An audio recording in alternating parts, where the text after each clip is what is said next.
Hey guys, Jason here with a word to the wise. I want to make a video, and I was going to possibly tie it with yesterday's video, but I cut that in half. That's why it kind of ended kind of abruptly. I didn't want to try to get that kind of a message, this kind of a message out with that one. I'm really enjoying the blast of golden sun hitting the building behind me. It looks kind of cool. I was going to flip my car around to look in the woods. This video is probably going to get cut up because I'm probably going to get interrupted by phone calls. My work is kind of busy today, so I'm just kind of taking a quick break. I want to hit on the famine. So I could show you guys here how the famine in the King James, I even was trying to decipher which ones did show it and which ones did not. Showing those titles for like the Horsemen in Revelations. The first horseman is this. The second one is war. The third one is the famine, because it talks about food and it talks about money and scales. And then the fourth one is death. You know, those things they didn't title them when they wrote those originally in Greek. So those were added on. It is what it is, and so the King James shows that. I have a King James Bible here with helps, and it does not show that in there. It's just a continuous with chapters. So they didn't even really have I don't think they didn't even have chapters. It was just, you know, pages and pages, and I guess they just decided how to break them up. I don't know that either. Sorry, I got sunburned over the weekend, so my head's a little itchy. My shoulders are toast. So the third horseman being labeled as famine, I just want to point out, when you're looking at why, it's the money and the scales, and the scales also were used and spoken of in Enoch. It has, you can see when it talks about a plumb line, and it talks about that line, that length is like the righteousness. I can't remember exactly how they explained it, but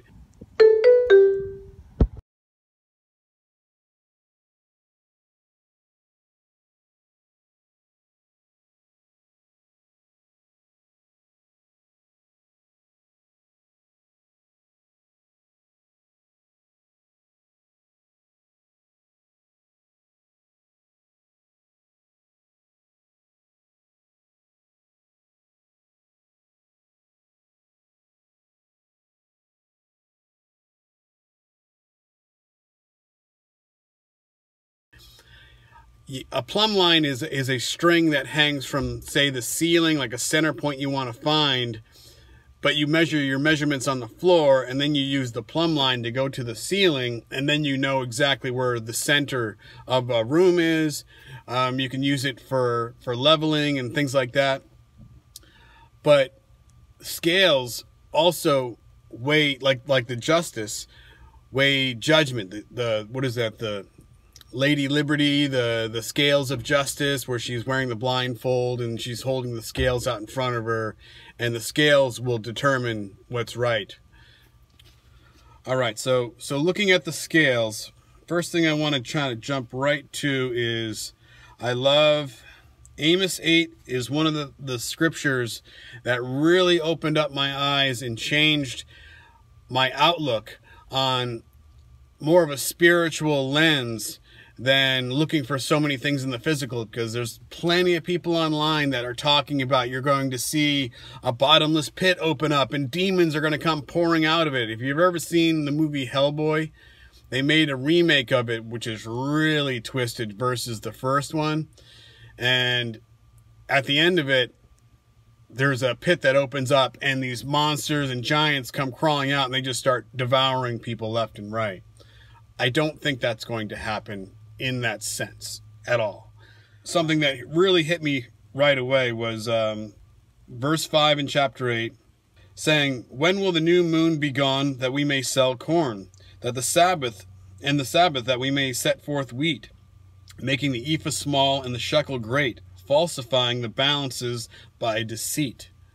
So here again, there's some sort of a deception happening. And I'm not saying that this is tied to the third horseman. I'm just saying that that was a very powerful verse that talks about the money, the wheat, and the falsifying of balances. And on the third horseman, I believe, is going to be the angel that is in charge of weighing the judgment, kind of setting a line, possibly on men. And I'll show you why.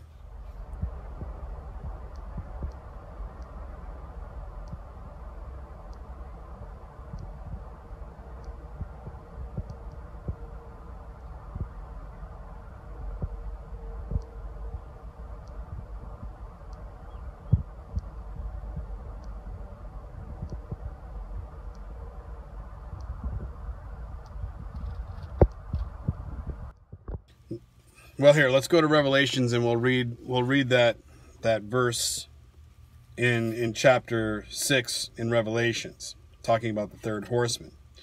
And when he had opened the third seal, I heard the third beast say, "Come and see." And I beheld, lo, a black horse, and he that sat on him had a pair of balances in his hand. And I heard the voice in the midst of the four beasts say, "A measure of wheat for a penny, 3 measures of barley for a penny. And see thou hurt not the oil and the wine." You can see that the wheat, the barley, the oil, and the wine. So those 4 things, very important to keep in mind. So now if we go into Chronicles 2, Solomon is determined to build a house in the name of the Lord and a house for his kingdom. So if you go down, and it talks about, "And behold, I will give to thy servants, the hewers that cut timbers, 20,000 measures of beaten wheat, 20,000 measures of barley, 20,000 baths of wine, and 20,000 baths of oil." 20,000 baths of oil. That's just insane. And I saw a good thing talking about that they used the oils for healing. They used it for food. They used it for...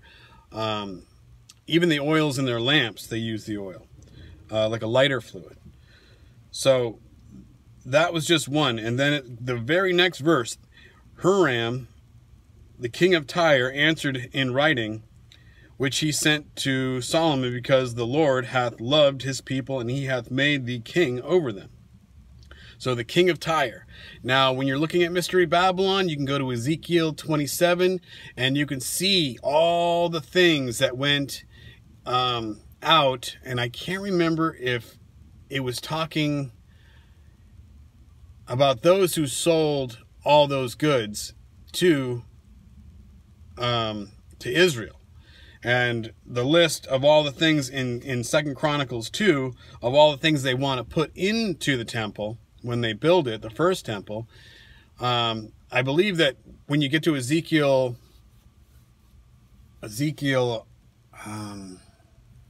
27, it's speaking about a different time.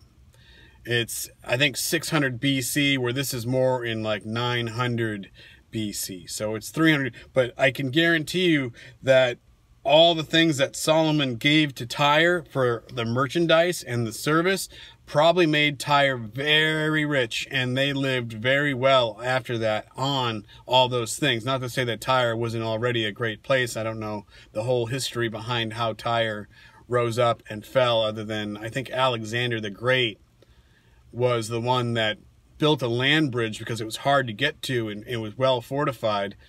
He built a land bridge so that way they could break through the walls and fight against that, because I think there was even an army inside the island of Tyre. But that's where many merchants of many different countries all resided, because they were the best. They were hired on, and they did services for Tyre. But at the bottom here, there's another similar verse of the same. Oh no, because in that same verse that I just read here in 2 Chronicles, let's see, in verse 8, Send me also cedar trees, fir trees, and algum trees out of Lebanon, for I know that thy servants can skill to cut timber in Lebanon, and behold, my servants shall be thy servants. So Solomon is saying that to the people. So there's, I think, a type and a shadow that's happening kind of out of these verses, speaking about building that house. And what is Jesus coming in Revelation to do is to set up his house. You know, to no man may enter into the tabernacle until these things of the 7 bowls be poured out and fulfilled. And he talks about what he shall pay the servants, the people that are doing all this work of in the engraving and the sewing, and it talks about all those things that are also spoken of in chapter 18 in Revelations. And I'll read just chapter 15. Now therefore the wheat and the barley, the oil and the wine, which my Lord hath spoken of, let him send unto his servants, and we will cut wood out of Lebanon, as much as thou shalt need. And I keep trying to remember the cedars of Lebanon, the trees of Lebanon, those things are spoken of. And it's also spoken of, I think, in chapter 7, talking about, I think, before the 144,000, hurt not the sea nor the trees until the mark of the Lord is handed out, paraphrasing, to his people. So hurt not the sea. There again, there's another verse of the sea that when you're looking at Revelations talking about the sea, looking at chapter 16, looking at the trumpets in chapter 8, looking at the beast that comes out of the sea, looking at Revelation 20, talking about those things that come. The sea gave up the dead that were in it. So there again, peoples, nations, and tongues, the sea. There's a lot of something that encompasses that, I think, mainly in Revelations. I'm not saying that carries over throughout Scripture with that same kind of an idea. All right, so now we'll go back into Amos chapter 8 again. And at the bottom, 10 and 11. And I'll turn your feast into mourning, and all your songs into lamentations. And I will bring up sackcloth upon all loins, and baldness upon every head. And I will make it as the mourning of a son, of an only son, and thereof as a bitter day. Behold, the days cometh, saith the Lord, that I will send a famine in the land, not a famine of bread, nor a thirst of water, but hearing of the word of the Lord. And they shall wander from sea to sea, in the north even to the east, and they shall run to and fro, seeking the word of the Lord, and shall not find it. In that day shall the fair virgins and young men faint for thirst.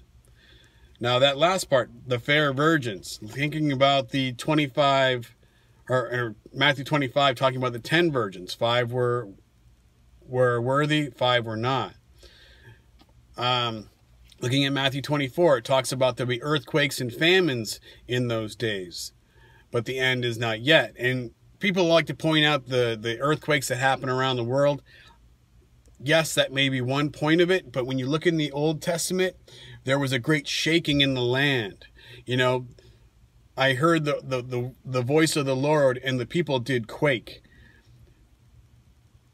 Now, you could say that's a great fear in a land that causes the entirety of it to shake. The people are fearful. Could be earthquakes, could be shaking of land, but it also could be, there'd be great fear in those days. And then the famine, you know, the word is being cut out. And what do we have growing around us? All these alphabet kind of rainbow things that are happening. There's the unicorn movement that's all throughout everything. And even the Boston Marathon, they use a unicorn, you know, some mythical thing. And I think you can, if you search really hard, you can find where they used a unicorn in the land of Babylon.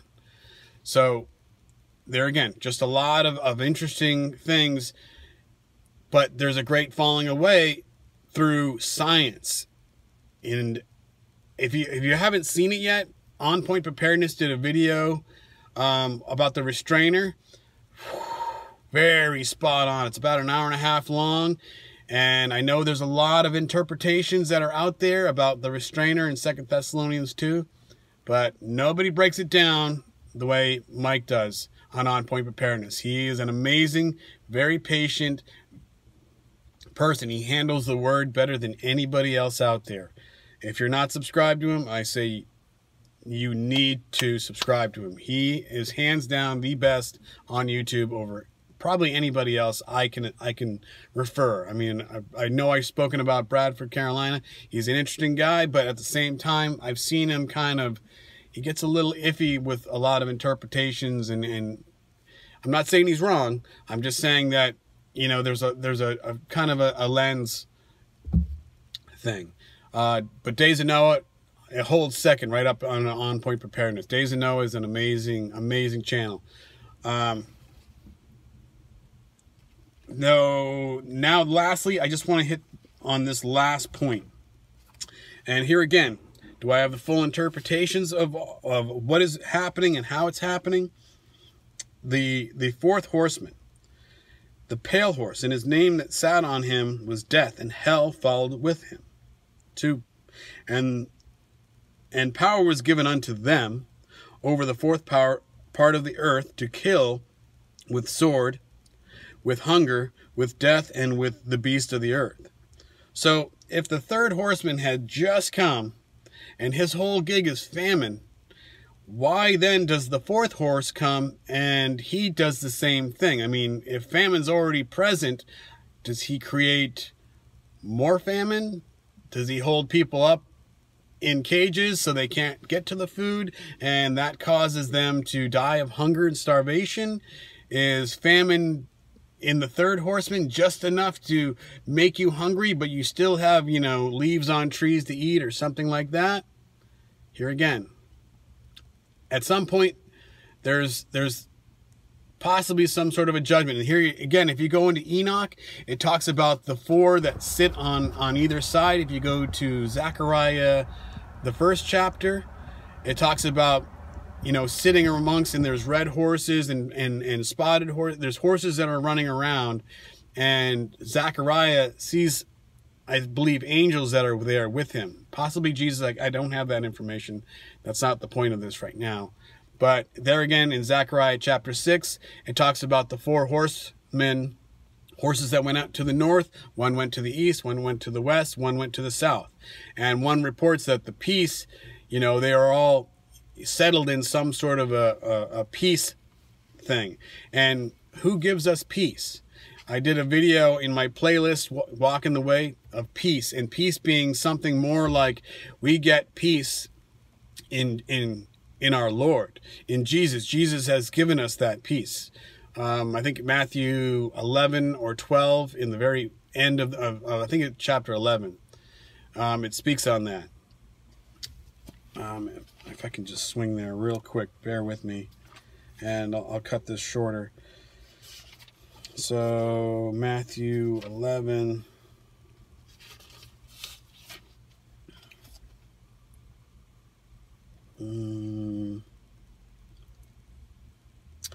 Come unto me, all ye that are heavy laden, and I will give you rest. Take my yoke upon you, and learn of me, for I am meek and lowly in heart, and ye shall find rest unto your souls, for my yoke is easy and my burden is light. Now, I think that's the peace that we find in Jesus. You know, we know where we're going. We understand if we follow his commands, love, and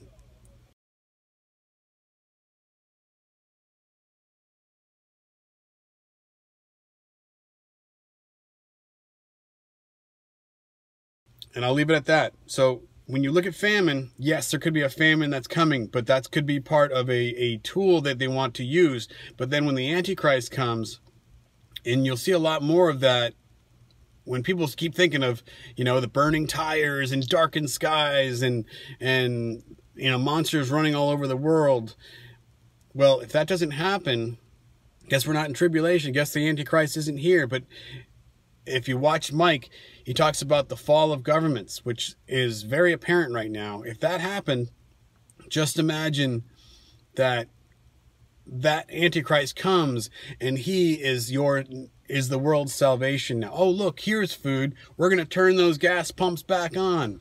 Here's tons of food. I'm going to make the world ramp up, and we're going to rebuild and build back better now that Biden has built back badly, and take over. But it's not going to be an American kingdom. There are probably going to be kingdoms, in every continent, but one man that rules over all of them, one ring to rule them all.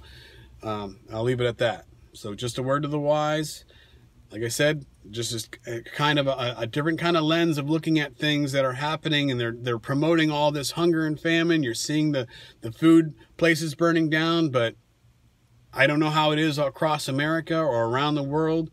But if those things don't fully come to be, it could be a very deceptive tool for the world, especially because those who are in sin already without Jesus, well, you just give them everything they want and everything they need, and they're going to run down that road, continuing down the wrong path. But if you start showing angels and demons, the whole world could turn on this, and that's not what the devil wants. The devil wants the numbers game. He wants people to come to him because they don't believe in Jesus to be their salvation and Savior. So, word to the wise, guys. God bless. I'll see you in the next one.